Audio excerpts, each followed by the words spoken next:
I normally amount only a few minutes to my videos as to briefly recap them, but I believe it's about time I invest a larger amount of time to more properly speak on some topics.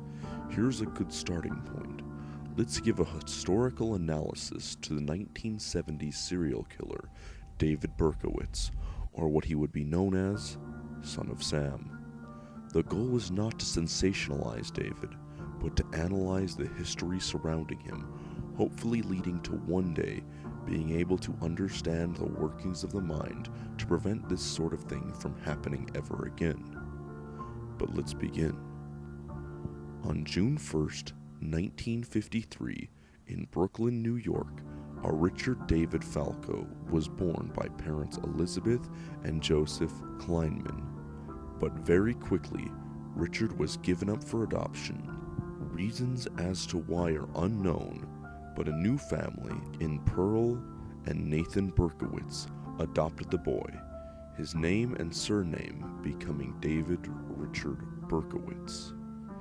David had a slightly troubled childhood, being known to be difficult to work with and spoiled. More seriously though, he was known to be a bully to his peers, as well as a bit of a pyromaniac. Things went downhill as years passed, and in 1967, his adopted mother died, and his personal life began to be a little more rough due to his grievances with his adopted father's second wife. And in 1974, he was finally able to discover his birth mother, and that's when he discovered the truth behind his birth. The fact that he was essentially abandoned by his birth father. He took the worst. Essentially, these factors were the driving force behind the problems he had with his sense of self, and this seems to be the starting point for the many crimes he would shortly commit.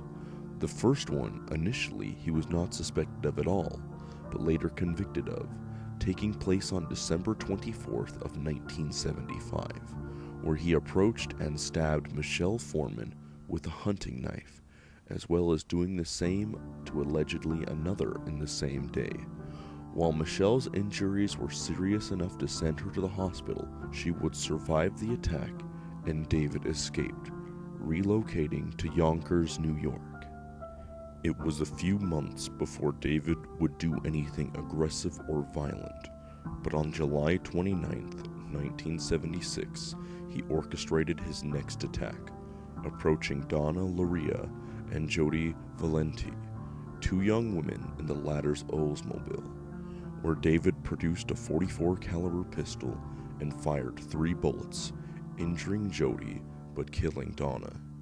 David then fled the scene, but not before Jody could get a description later to the police.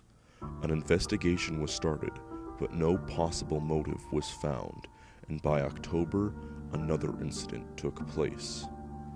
October 23rd of that year saw Carol De Niro and Rosemary Keenan attacked in the same way while parked together in the car, both slightly injured but surviving the attack, however unable to see the attacker when he struck. This was soon followed by an attack on November 27th where Donna DeMasi and Joanne Lomina were walking home after a late movie. At this time, David approached them and fired several times, injuring Donna and severely damaging Joanne's spine, losing movement in her legs that she never regained. The string of unsolved attacks gripped the newspaper headlines. Though not officially suspected to be connected, the attacks started to unnerve the nation. Locally, on a statewide basis, an uneasiness was shared among all. This feeling got more intense soon, though, as the January 30th, 1977 attack on Christine Freund and John Dell occurred, claiming Christine's life and serving as the first time the public was made aware the possibility of a connection between the attacks. On March 8th, Virginia Voskarakayan was approached, shot, and killed. 2 days later, the connection was made that the same gun was used in multiple attacks, and the ideas of a possible serial killer on the loose began to spread. One the media dubbed the .44 caliber killer in the mass press coverage of the attacks that led up to this point. But on April 7th, that all changed, as after approaching and shooting Alexander Asu and Valentina Suriani, leading to both their deaths, he left a letter close to the bodies, later dubbed the Son of Sam letter. The letter, discovered by NYPD officials, read as follows: I am deeply hurt by your calling me a woman hater. I am not, but I am a monster. I am the son of Sam. I am a little brat. When Father Sam gets drunk, he gets mean. He beats his family. Sometimes he ties me up in the back of the house. Other times he locks me in the garage. Sam loves to drink blood. Go out and kill, commands Father Sam. Behind our house some rest, mostly young, raped and slaughtered, their blood drained, just bones now. Papa Sam keeps me locked in the attic too. I can't get out, but I look out the attic window and watch the world go by. I feel like an outsider. I am on a different wavelength than everybody else, programmed to kill. However, to stop me, you must kill me. Attention all police, shoot me first. Shoot to kill or else. Keep out of my way or you will die. Papa Sam is old now. He needs some blood to preserve his youth. He has too many heart attacks. Too many heart attacks. Me hoot, it hurts, sonny boy. I miss my pretty princess most of all. She's resting in Our Lady's house, but I'll see her soon. I am the monster, Beelzebub, the chubby behemoth. I love to hunt, prowling the streets, looking for fair game, tasty meat. The women of Queens are the prettiest of them all. I must be the water they drink. I live for the hunt. My life, blood for Papa, Mr. Boreali. Sir, I do not want to kill anyone, no sir, no more, but I must honor thy father. I want to make love to the world. I love people. I don't belong on earth. Return me to Yahoos, to the people of Queens. I love you, and I want to wish all of you Happy Easter. May God bless you in this life and in the next. And for now I say goodbye and good night. Police, let me haunt you with these words. I'll be back. I'll be back. To be interpreted as bang, bang, bang, bang. Yours in murder, Mr. Monster. To say this letter shook the entire state would be an understatement. The idea of a possibility of the .44 caliber killer stalking the streets turned in immediate fashion to the Son of Sam preying on the young woman in a demonic possession. This was not the only letter, though, that we would hear from him in. It was followed up in the next month when on May 30th, the Daily News received another letter from somebody claiming to be the killer. It read, "Hello from the gutters of NYC, which are filled with dog manure, vomit, stale wine, urine, and blood.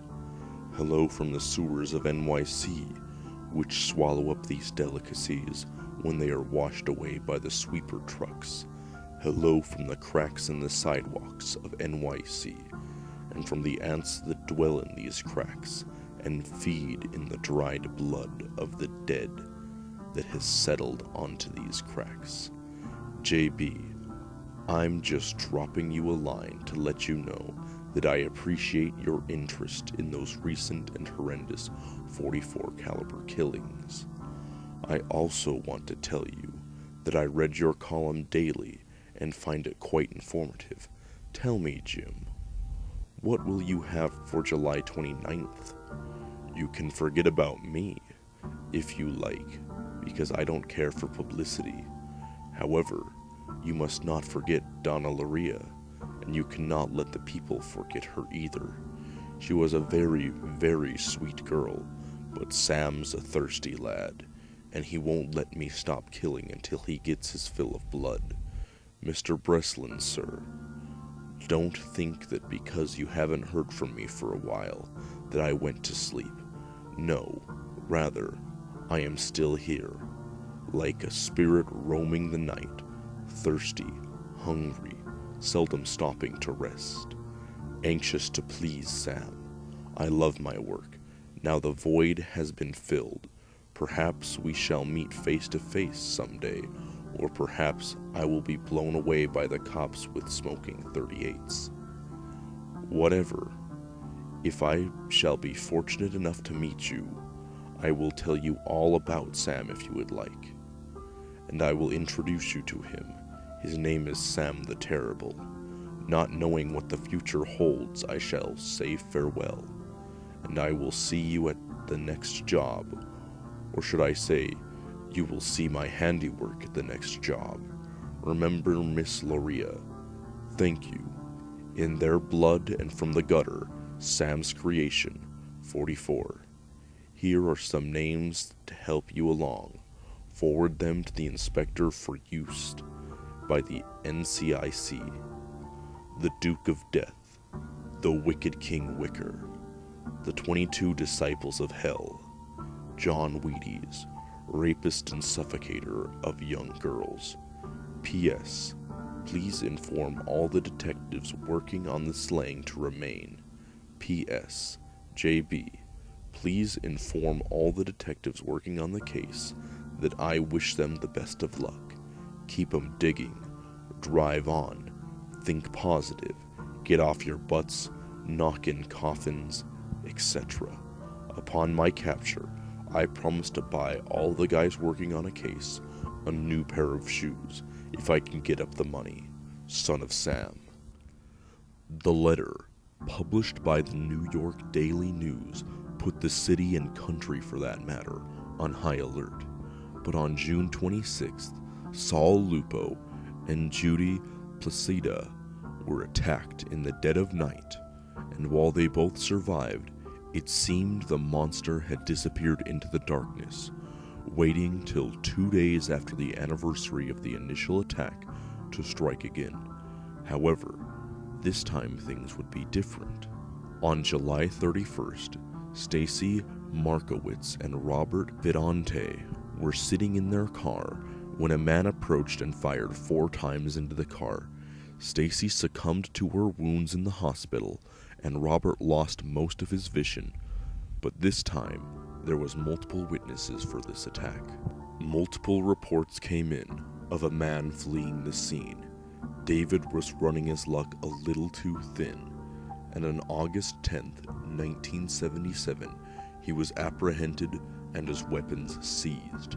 Police finding satanic graffiti across the walls of his apartment. The next day, while in interrogation, he confessed to all of the attacks and alluded to his neighbor's dog Harvey telling him to kill, saying an ancient demon was housed in the dog that required the blood of others. David Berkowitz stood trial on May 8, 1978, and pled guilty to all of the shootings, being sentenced to multiple life sentences for each murder, all to be served consecutively.